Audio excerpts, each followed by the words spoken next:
Түркияда кыргызстандык кыз келиндер кармалганы кабарланды. Бул тууралуу туркиялык Ихлас кабар агенттиги маалымат таратты.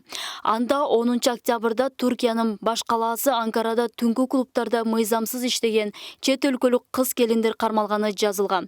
Полиция кызматкерлери атайын операция аркылуу 16 өзбек, 13 кыргыз, 2 түркмөн жарандары Анкаранын Кызылай аймагындагы көңүл ачуучу жайларда, кафелерде жана кеңселерде иштегенин текшерип аныктаган. Кабарда кармалган чет өлкөлүк кыз келиндер өлкөлөрүнө жөнөтүлөөрү жазылган. Ал эми иш берген түнкү клубтарга чет өлкөлүктөрдү мыйзамсыз иштетүү беренеси боюнча ири өлчөмдөгү айып пул салынган. Түркияда учурда расмий 1 миллиондон ашык чет өлкөлүк жашайт. Алардын 86 миңге жакыны гана эмгек визасы менен иштейт. Ал эми 2018 жылы Түркияда 30 миңден ашык кыргызстандык жаран катталган. Бирок Түркияда мыйзамсыз иштеген кыргызстандыктар жыл сайын көбөйүүдө.